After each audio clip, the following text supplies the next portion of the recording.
राजीव त्यागी जी के जाने के बाद इतना आप लोग दुखी हैं। आज सोचिए कि वहाँ पे वो सुशांत सिंह राजपूत गया है, जिसको खुलेआम भारी सभा में उसको गला घोट के मारा गया।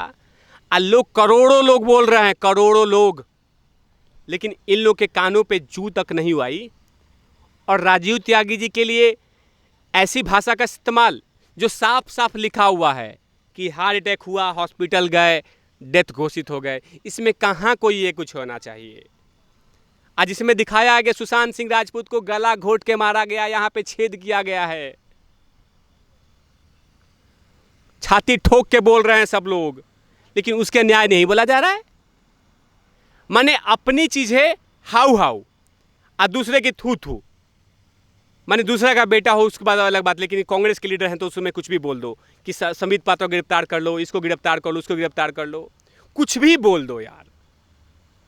हमें तो डर है कि किसी दिन ये नहीं बोल दे ये लोग कि राहुल गांधी की शादी नहीं हुई, उसमें मोदी जी जिम्मेवार हैं। मोदी जाके कुंडली फाड़ देते हैं, लड़की वाले को फ़ोन करते हैं, हेलो मैं नरेंद्र मोदी बोल रहा हूँ, राहुल गांधी की शादी नहीं होनी चाहिए, मैं बोल रहा हूँ भारत के प्रधानमंत्री। उसको बोल देंगे। ये कभी ये भी बोल देंगे कि सोनिया गांधी जी के बारे में कि सोनिया गांधी की तबीयत खराब है, उसमें अमित शाह जी ने कुछ मिलाया था, कुछ भी स्क्रिप्ट लिख देते हैं ये लोग।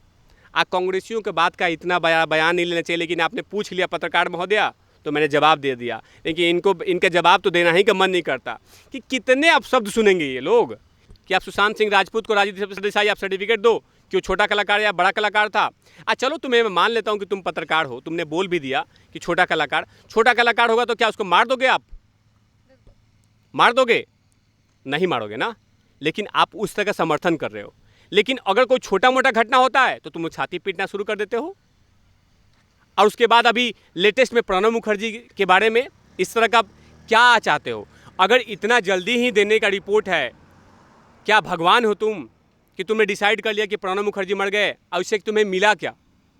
तुमने सबसे पहले ट्वीट कर दिया तो उससे क्या मिला? तुम्हें पद्म भूषण मिलने वाला है या तुम्हें सबसे बोला है कि सबसे बेस्ट पत्रकार हो? आप पहले कॉन्फिडेंस ले लो, आखिर बाकी लोगों का न्यूज़ ले लो, उसके बाद बोलो। लेकिन राजीव सरदेसाई बोलेंगे नहीं, क्योंकि उनको पता नहीं है कि वो पत्रकारिता कर रहे हैं कि नहीं। 4 इंग्लिश आ गया है, अलग है प्रवचन बांटने। लोग बोलते हैं टैलेंटेड है। क्या टैलेंटेड है?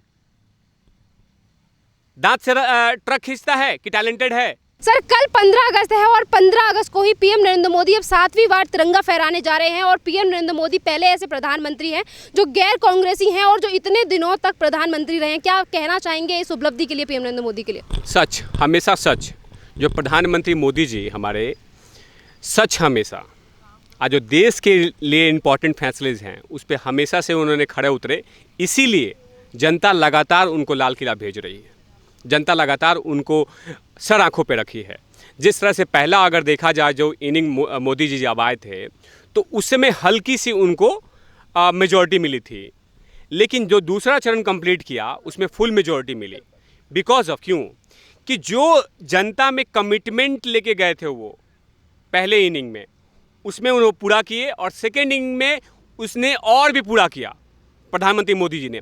इसके कारण उनको लगातार ज़बरदस्त बहुमत मिला। और जिस तरह का लगातार देश से रिलेटेड जो भी पॉइंट्स हैं, मुद्दे हैं, उसको लगातार उस पर फोकस करते रहते हैं। वो चाहे हर बात हो, वो चाहे आर्थिक व्यवस्था हो या देश से रिलेटेड हो या देश की सुरक्षा की बात हो या जटिल मुद्दे हों, उस सब पे मोदी जी ने काम किया है। एग्जाम्पल अगर देखा जाए कि जो 70 सालों से, 50 सालों से, 40 सालों से जो पॉइंट्स थे, जो लगातार उसको संग्रहालय बना के रखा गया था, उसको म्यूज़ियम में रखा गया था कि हर जनरेशन आएगी और इस चीज़ों को देखेगी कि हाँ 370 500 सालों से, वाह दैट्स गुड। कश्मीर में लगा हुआ अभी भी, दैट्स गुड, किसी ने नहीं हटाया, वेरी गुड। उसके बाद राम मंदिर अभी भी चल रहा है 800 सालों से, वेरी गुड। लेकिन उन सभी म्यूज़ियमों के पॉइंट से मोदी जी ने निकाल दिया, बोला कि इस म्यूज़ियम की इस म्यूज़ियम में ये सब चीज़ें नहीं चलेगी। म्यूज़ियम में महापुरुषों की मूर्ति रखी जाएगी, तथ्य नहीं रखे जाएंगे ऐसे जिसे रोंगटे खड़े करने वाले हों। आज देखिए राम मंदिर कितना स्मूथली हैंडल करके इस देश को दिया गया है। ना किसी हिंदू मुसलमान के राइट्स हुए, ना कोई दुखी हुआ, ना कोई हिंदू मुसलमान सिख ईसाई कोई भी किसी को अपसेट नहीं हुआ और मंदिर बनने के लिए तैयार हो रहा है। उसके बाद 370 देखा जाए, कितने लोग बोल रहा था कि नहीं हटेगा ही नहीं, कुछ नहीं होने वाला है। फारूक अब्दुल्ला बोलते थे ऐसा नामुमकिन है, जब तक मैं जिंदा रहूंगा तब तक ऐसा नहीं हो सकता, मेरे लाश से गुजरना पड़ेगा। अब महबूबा ने कहा कि ऐसा होगा तो मैं जल जाऊंगी, मैं पाकिस्तान चले जाऊंगी, ये कर लूंगी, वो कर लूंगी, पहाड़ से कूद जाऊंगी। लेकिन ऐसा कुछ भी नहीं हुआ और हमारे देश के अमित शाह जी जो गृह मंत्री थे उस सिचुएशन को हैंडल किए और 370 भी हटा, 35A भी हटा और वहाँ पे जनता जो है वहाँ पे लगातार अपना जीवन यापन कर रही है। और धीरे धीरे जम्मू कश्मीर की जो प्रॉब्लम्स है, कश्मीर की जो स्पेशली जो उनके सिविलियन का प्रॉब्लम है, कहीं ना कहीं उसको परफेक्ट करके हम जो मूल धारा में है उसमें हम लेके आएंगे एग्जाम्पल। उसके बाद देखिए जिस तरह से रिलेटेड अभी देखा होगा कि आपने मोदी जी लाल किला से कहीं ना कहीं कोई बड़ी बड़ी ऐलान करते हैं, वो चाहे बेटी बचाओ बेटी बढ़ाओ, उसके बाद पर्यावरण से रिलेटेड स्वच्छ भारत, उसके बाद किसानों से रिलेटेड जो पॉइंट्स हैं वो सारे मुद्दों पे स्वच्छ भारत जो जिस तरह का मुहिम प्रधानमंत्री मोदी जी ने लगातार चलाए हैं कहीं ना कहीं देश पे इम्पैक्ट गया है और जो जनरेशन आने वाली है उस पे इम्पैक्ट मोदी जी ने डाला है। क्योंकि हमारे जो हमारे स्टेज पे जो लोग हैं उस स्टेज को पता चला है कि कहीं ना कहीं मोदी जी का जो मैसेज है वो भविष्य के गोद में बहुत बेहतर भारत के लिए बहुत इम्पॉर्टेंट है। और लगातार जितने भी पॉइंट्स हैं लाल किला पे, जिस तरह का स्टेटमेंट उनका लगातार लाल किला से रिलीज हुआ वो कहीं ना कहीं देश के लिए, प्रेजेंट्स के लिए भी और जो फ्यूचर के लिए भी लगातार वो बेहतर काम किया। एग्जाम्पल अगर देखा जाए, अभी मुस्लिम महिलाओं को जितना बड़ा उन्होंने गिफ्ट दिया है 3 तलाक के मामले में, वो बहुत बड़ी जटिल समस्या थी और हमारी मुस्लिम बहनें जितनी भी थी उनको प्रॉब्लम था, लेकिन उस प्रॉब्लम को हटाया और लास्ट में देखिए वो करोड़ों जो महिलाएं हैं वो खुश हैं क्योंकि कहीं ना कहीं देश के प्रधानमंत्री मोदी जी ने उस तंगी से, उस प्रॉब्लम से बाहर निकाला। ऐसा नहीं है, अगर मोदी जी जो योजना लेके आते हैं और उसको इम्प्लीमेंट करते हैं ग्राउंड जीरो पे, उससे जनता हैप्पी रहती है और तभी जनता उनको सर आंखों पे रखती है। एग्जाम्पल देखा जाए, आजकल महामारी के दौर में लगातार प्रधानमंत्री मोदी जी किसानों की कैसे देखभाल करनी है, किसानों को रक्षा कैसा करना है, किसानों के लिए उनके फसलों की उचित मूल्य कैसी होनी चाहिए, उस पर भी बातचीत कर रहे हैं। तो जिस तरह का कमिटमेंट उन्होंने किया है अपनी पार्टी के लिए वही इम्प्लीमेंट कर रहे हैं सरकार उसमें ग्राउंड जीरो पे। और बहुत बड़ी बात कही आपने कि जिस तरीके के काम पीएम नरेंद्र मोदी के द्वारा किए गए, यही एक रीज़न है, मेन रीज़न है कि जनता ने उन्हें दूसरी बार बहुमत के साथ चुना। अब बात करते हैं उन लोगों की, पीएम नरेंद्र मोदी के द्वारा अच्छे काम भी किए जाते हैं पर उसके बावजूद भी वो जो हमेशा आलोचना करने में रहते हैं। राजदीप सरदेसाई जिस तरीके की बातें करते हैं और कल तो उन्होंने हद ही कर दी, वो ट्वीट कर देते हैं हमारे पूर्व राष्ट्रपति को लेकर, वो ट्वीट करते हैं और ये कहते हैं कि प्रणब मुखर्जी की डेथ हो गई, हमारे बीच नहीं रहे। देखिए राजदीप सरदेसाई जिस तरह का मैंने इनका रवैया रहा है, लगातार जिस तरह का बयान दे रहे हैं, मुझे लगता है कि इनको चेकअप, इंडिया टुडे चैनल को चेकअप कराना चाहिए कि इनका मेंटली सब कुछ ठीक है या नहीं है। क्योंकि जिस तरह से लगातार इनके 2-3 बयान हैं, मुझे लगता है कि इनका रिटायरमेंट कर देना चाहिए इंडिया टुडे को। क्योंकि जिस तरह का इनका हरकतें हैं, इंडिया टुडे को प्रॉब्लम क्रिएट करेगा। पहला इनका अभी रवैया रहा है, पहला अभी लेटेस्ट में, बाकी मैं भविष्य मैं उधर नहीं जाना चाहता कि जो उन्होंने लगातार उल्टी किया है, लेकिन जो अभी लेटेस्ट में दिया है कि सुशांत सिंह राजपूत एक छोटे से कलाकार हैं, इस पे इतनी बड़ी नाटक महिला मंडली नहीं होनी चाहिए, इतना प्रेशर नहीं होनी चाहिए। पूरा जग जाहिर है कि शिवसेना के मुखपत्र में सबसे बड़ा नाम इनका होता है, शिवसेना के ये एजेंट हैं, तो जाहिर सी बात उनका पक्ष रखेंगे। और आपसे किसने पूछा, आपसे किसी ने सर्टिफिकेट लेने की कोशिश किया कि आप सुशांत सिंह राजपूत को राजदीप सरदेसाई आप सर्टिफिकेट दो कि वो छोटा कलाकार या बड़ा कलाकार था? चलो तुम्हें मैं मान लेता हूँ कि तुम पत्रकार हो, तुमने बोल भी दिया कि छोटा कलाकार होगा, तो क्या उसको मार दोगे? आप मार दोगे? नहीं मारोगे ना, लेकिन आप उस तरह का समर्थन कर रहे हो। लेकिन अगर कोई छोटा मोटा घटना होता है तो तुम छाती पीटना शुरू कर देते हो। और उसके बाद अभी लेटेस्ट में प्रणब मुखर्जी के बारे में इस तरह का क्या चाहते हो? अगर इतना जल्दी ही देने का रिपोर्ट है, क्या भगवान हो तुम कि तुमने डिसाइड कर लिया कि प्रणब मुखर्जी मर गए और उससे तुम्हें मिला क्या?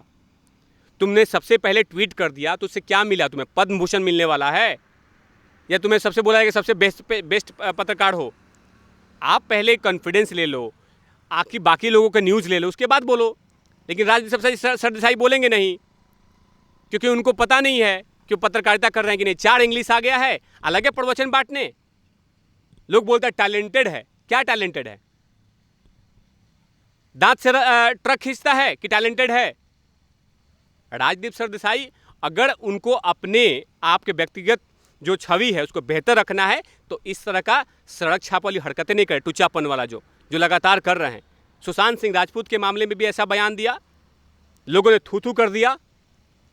सवाल तो खड़ा होता है कि आप जर्नलिज्म किए हैं कि नहीं किए हैं आप, कि आप अरुण पुरी के पैर दबा के उठे हैं, जो चेयरमैन है इंडिया टुडे का। अब मुझे तो सवाल खड़ा करता हूँ इंडिया टुडे के चेयरमैन पे, अरुण पुरी पे और उनकी बेटी पे, कि आप लोग कैसे इस पत्रकार को रखा है। 4 इंग्लिश आ जाता है, शाम को आके इंग्लिश में बकने लगता है। बताइए, लगातार इस तरह का बयान देना।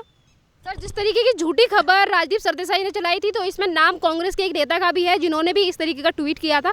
खैर ये बात तो रही सर, यहाँ पर हाल ही के दिनों में अभी कांग्रेस के ही नेता राजीव त्यागी का निधन हो गया है हार्ट अटैक की वजह से, तो उसको लेकर कांग्रेस के नेता और जो लिबरल्स हैं वो ये कह रहे हैं कि संबित पात्रा इसमें जिम्मेदार हैं, संबित पात्रा उन्होंने खरी खोटी सुनाई इसीलिए उन्हें हार्ट अटैक आ गया। देखिए, हर मामले में बीजेपी या उनके लीडर लोग इन्वॉल्व हो जाएंगे। कोई भी कांग्रेस में कुछ होगा तो उसमें बीजेपी जिम्मेवार हो जाएगी। अब मान लीजिए कि राजीव त्यागी जी डिबेट करते हैं, डिबेट करने के बाद घर जाते हैं। किसने कहा था राजीव त्यागी को कि आप आइए, आप डिबेट कीजिए? अगर आप में क्षमता नहीं है तो आप मत आइए, आप बोल दीजिए कि today I am not well, मैं नहीं आ सकता। क्या आज तक ने जाके कनपट्टी में बंदूक रखा था, या रोहित सरदाना ने कनपट्टी में बंदूक रखा था कि राजीव त्यागी जल्दी आप आइए यहाँ पे? राजीव त्यागी जी एक अच्छे वक्ता हैं, नो डाउट, लेकिन उनके जाने से जिस तरह से लांछन लगाया जा रहा है कि आज तक को बंद करो, रोहित सरदाना को बंद करो, उसको अरेस्ट करो, संबित पात्रा को अरेस्ट करो। क्या संदीप पात्रा ने किया था? कहाँ बहस हो रही थी, कहाँ वो बैठे हुए थे, कहाँ ये बैठे हुए थे? आपको किसने चिल्लाने के लिए बोला? नाम ये भी लगाया जा रहा है सर कि संबित पात्रा ने उन्हें जयचंद कहा था, ये कहा था आप हिंदू नहीं हो, इसीलिए उनको हार्ट अटैक आ गया। तो एक काम करे, संबित पात्रा को बोल दीजिए, संबित पात्रा को बोल देते हैं कि जाके चले जा पाकिस्तान में। या संबित पात्रा ने तो कितने बार लोगों को जयचंद बोला है, अभी भी जिंदे हैं, वो घूम रहे हैं सड़क पे। दिग्विजय सिंह जयचंद हैं, मैं बोल रहा हूँ, मर जाएंगे क्या दिग्विजय सिंह? सुरजेवाला, हमारे राहुल गांधी जयचंद हैं। कांग्रेस में कितने लोग हैं? कन्हैया कुमार जयचंद है, कितने लोग जयचंद हैं? शरद पवार जयचंद है, उद्धव ठाकरे जयचंद है, उसका बेटा जयचंद है। कोई किसी को कुछ नहीं हुआ ना जयचंद बोलने से? मैं बोलूँगा जयचंद हैं, ये जयचंद हैं, कुछ नहीं किसी को होने वाला है। कुछ भी बोल दोगे, जयचंद बोलने से मर गया वो आदमी, उनकी तबीयत खराब थी, ये बोलो ना बाबा। जयचंद बोलने से नहीं होगा। अभी अगर जयचंद बोलने से लोग अगर मरना शुरू हो जाएं तो अभी करोड़ों ऐसे जो जितने भी हमारे देश में पल रहे हैं पाकिस्तान के नाम पे, वो कब का चले जाते हैं। क्योंकि लगातार इस तरह का शब्दों का इस्तेमाल हमारे संबित पात्रा जी ने किया है, लेकिन लोग इसको घोट घोट कर पी गए हैं। आज 25 बार जाके बोले कन्हैया कुमार को तुम जयचंद हो, उसको कोई असर नहीं पड़ने वाला है। गधे की खाल की तरह उसके शरीर पर पड़ा हुआ है, कुछ नहीं असर पड़ने वाला है। जयचंद बोलने से नहीं होता है। इनकी तबीयत खराब थी, ये बोलिए, उसके कारण इनका डेथ हुआ है। हमें दुखी है, हम दुखी मांगते हैं, लेकिन इस शब्द का इस्तेमाल मत करो और इस पर भी राजनीति मत करो। उनकी तबीयत खराब थी, हार्ट अटैक हुआ, बेचारे हॉस्पिटल में गए, वहाँ पे अंतिम सांस लिया, यही होनी चाहिए था। इस शब्दों का इस्तेमाल मत करो यार, मैंने इस पर भी राजनीति मत करो। मतलब ये भी बात है कि दुख कम व्यक्त करते हैं, राजनीति ज़्यादा करने लगते हैं। बताइए, मैंने इस तरह के शब्दों का इस्तेमाल कि इसमें आज तक जिम्मेवार है, रोहित सरदाना जिम्मेवार है, इसमें संबित पात्रा जिम्मेवार है। तो उस कैमरामैन में लोगों को बोल दो, जो कैमरामैन वाला गया था उसको भी बोला कि उसने कुछ दे दिया होगा, बोल दो कुछ भी। और आप लोग नहीं, एक राजीव त्यागी जी के जाने के बाद इतना आप लोग दुखी हैं। आज सोचिए कि वहाँ पे वो सुशांत सिंह राजपूत गया है, जिसको खुलेआम भारी सभा में उसको गला घोट के मारा गया, और लोग करोड़ों लोग बोल रहे हैं, करोड़ों लोग, लेकिन इन लोग के कानों पे जू तक नहीं आई। और राजीव त्यागी जी के लिए ऐसी भाषा का इस्तेमाल जो साफ साफ लिखा हुआ है कि हार्ट अटैक हुआ, हॉस्पिटल गए, डेथ घोषित हो गए, इसमें कहाँ कोई ये कुछ होना चाहिए। आज इसमें दिखाया गया सुशांत सिंह राजपूत को गला घोट के मारा गया, यहाँ पे छेद किया गया है। छाती ठोक के बोल रहे हैं सब लोग, लेकिन उसके न्याय नहीं बोला जा रहा है। माने अपनी चीजें हाउ हाउ और दूसरे की थू थू। माने दूसरा का बेटा हो उसके बाद अलग बात, लेकिन कांग्रेस के लीडर हैं तो उसमें कुछ भी बोल दो कि संबित पात्रा को गिरफ्तार कर लो, इसको गिरफ्तार कर लो, उसको गिरफ्तार कर लो, कुछ भी बोल दो यार। हमें तो डर है कि किसी दिन ये नहीं बोल दे ये लोग कि राहुल गांधी की शादी नहीं हुई उसमें मोदी जी जिम्मेवार हैं। मोदी जाके कुंडली फाड़ देते हैं, लड़की वाले को फ़ोन करते हैं, हेलो मैं नरेंद्र मोदी बोल रहा हूँ, राहुल गांधी की शादी नहीं होनी चाहिए, मैं बोल रहा हूँ भारत के प्रधानमंत्री। उसको बोल देंगे। ये कभी ये भी बोल देंगे कि सोनिया गांधी जी के बारे में कि सोनिया गांधी की तबीयत खराब है, उसमें अमित शाह जी ने कुछ मिलाया था, कुछ भी स्क्रिप्ट लिख देते हैं ये लोग। कांग्रेसियों के बात का इतना बयान नहीं लेना चाहिए, लेकिन आपने पूछ लिया पत्रकार महोदया तो मैंने जवाब दे दिया। लेकिन इनके जवाब तो देना ही का मन नहीं करता कि कितने अपशब्द सुनेंगे ये लोग। इतना मैं बोलता रहता हूँ लेकिन इन कांग्रेसियों कान से खून महोदया। धन्यवाद सर।